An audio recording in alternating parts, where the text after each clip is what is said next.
1er au 4 mai, la Guyonnière accueille au lac de la Chausselière le 43e championnat de France de modélisme naval de maquettes navigantes et statiques, organisé par le club de modélisme de Montaigu.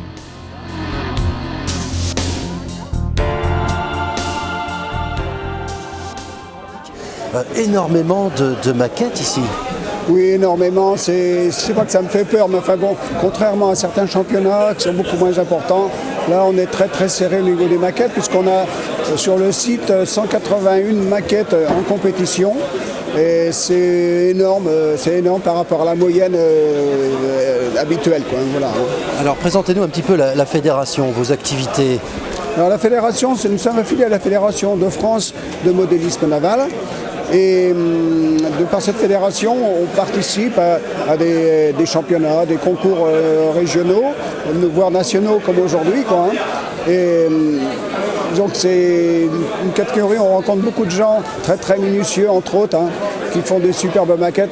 Aujourd'hui c'est le championnat de France, donc ce sont les plus belles maquettes qui sont là, quoi, hein. Vous en verrez un petit peu partout dans le chapiteau. On a 500 mètres carrés d'exposition et c'est vraiment génial tout ce qui peut se faire, quoi, hein, avec les petites mains, avec les idées, avec la récupération aussi. C'est formidable tout ça, quoi. Et en Vendée, vous êtes nombreux à pratiquer cette activité ? Je pense, nous sommes plusieurs clubs, oui. Il y en a un sur la Roche sur Salertaine, il y en a un autre sur Mouilleron-le-Captif. Il y en a aussi sur le bas de la Vendée, du côté d'Aiguillon-sur-Mer aussi, et puis les Herbiers. Donc il y a des petits clubs comme ça, mais bon, c'est qu'à Montaigu, on est peut-être une un peu plus grosse structure parce que nous sommes 40 au club, mais on pratique aussi l'aéromodélisme. Donc il y a une part qui est donnée aux deux. Je dirais que c'est à peu près 50% de chaque, mais bon, on s'entend tous très bien et une manifestation comme aujourd'hui, tout le monde est là sur le pont, on peut dire sur le pont, pour que ce soit une réussite, quoi. Voilà. Alors c'est ça, donc les thèmes, est-ce qu'il y a des thèmes précis de type de maquettes, de bateaux ? Donc il y a déjà deux catégories dans ce championnat. Il y a les maquettes navigantes, radiocommandées, c'est-à-dire qu'elles vont passer devant 5 juges pour être, pas auscultées, jugées, oui en fait, hein, sur la qualité de travail, la finition du modèle, l'exactitude par rapport à un plan. Hein. Ça peut être un plan du commerce, ça peut être un plan de chantier.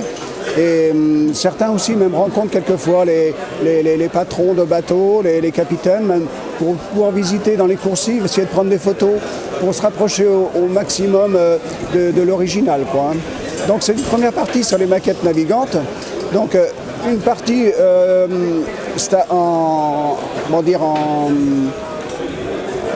devant les juges, et après une partie en navigation, c'est-à-dire qu'il y aura 2 parcours à effectuer sur le plan d'eau, à travers des bouées, avec des manœuvres d'accostage, avec des manœuvres de marche arrière, et tout ça c'est sur un total de 100 points.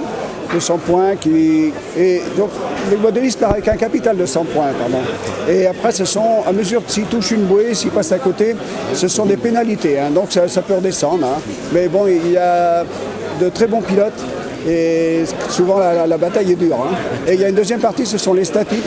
Donc les statiques, ce sont des bateaux qui ne naviguent pas, en général, enfin quelques-uns mais pas tous. Et ça peut être aussi dans plusieurs catégories là, en statique. Ce sont des parties de bateaux, ça peut être un château, ça peut être un ensemble de canons d'un vaisseau ancien par exemple. Bon, ça peut être aussi un treuil, hein. Parce que ce sont des maquettes de bateaux existants, et il faut respecter le mieux possible l'original. Oui, exactement. C'est ce qui est demandé aux modélistes, hein. Et c'est aussi ce que les juges vont essayer de détecter, voir si tout est bien, tout est correct. Et c'est là qu'ils vont attribuer une note en fait sur 100 points aussi, hein. Et bon, suivant qu'ils auront repéré quelque chose qui n'est pas normal, qui paraît pas normal. Mais par contre, le modéliste, lui, s'il a la photo pour attester que sur le bateau, cette telle partie est bien peinte en jaune et non en rouge, parce que les bateaux aussi évoluent à mesure du temps, hein. Quelquefois, il y a des petits changements de couleur, des changements de feu, des changements d'aménagement. Donc, si le modéliste est en mesure d'apporter la modification, donc ça passe bien, quoi, hein.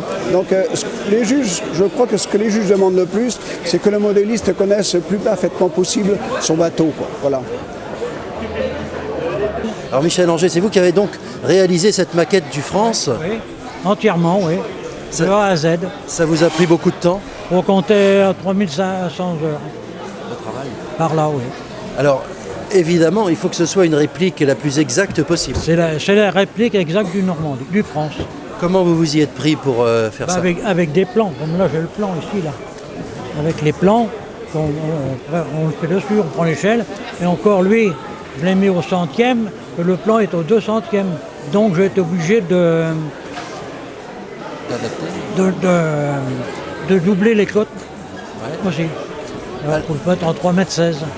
Les matériaux pour réaliser une telle maquette, c'est quoi? C'est du bois.